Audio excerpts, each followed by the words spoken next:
ابھی انتخابات کی تیاریاں ہو رہی ہیں، کچھ ملک کے اندر بیٹھ کے، کچھ دبئی میں بیٹھ کے، کچھ سعودیہ میں بیٹھ کے، کچھ انگلینڈ میں بیٹھ کے، کچھ امریکہ میں بیٹھ کے. ایسے میں ایک جو خطرناک انتخابات کے لیے تیاری ہو رہی ہے وہ ہے مذہبی متشدد اور مذہبی نفرت کا ووٹ حاصل کرنے کے لیے موجود مختلف مسالک سے تعلق رکھنے والے متشدد لوگ، ان کے ساتھ سیاسی گٹھ جوڑ.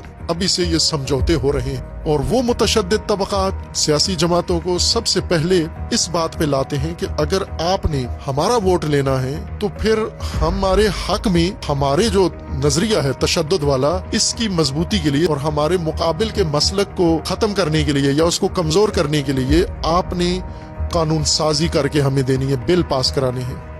یعنی پہلا ہدف ان کا یہ ہے، یہ ابھی سے بل لکھوا رہے ہیں، ان سے بل تیار کروا رہے ہیں کہ اگر ہمارے ووٹ لینے ہیں تو یہ بل ہے ہمارے، یہ اپنے اسمبلی میں پاس کر کے ہمیں دینے ہیں تاکہ دوسرے مسلک کو ہم ٹھیک ٹھاک سرکوب کر سکیں اور ہمیں قانونی جواز مل جائے اپنے مد مقابل مسلک کو دبانے کے لیے. یہ خطرناک کام ہے. اگر کوئی بھی سیاسی جماعت کسی متشدد طبقے، مذہبی متشدد طبقے کا ووٹ لینے کے لیے تشدد کی بنیاد پر اس سے سمجھوتا کرتی ہے، یہ مذہبی جماعت بھی تشدد پسند گنی جائے، دہشت گرد ہی گنا جائے اور اس کو شمار کیا جائے.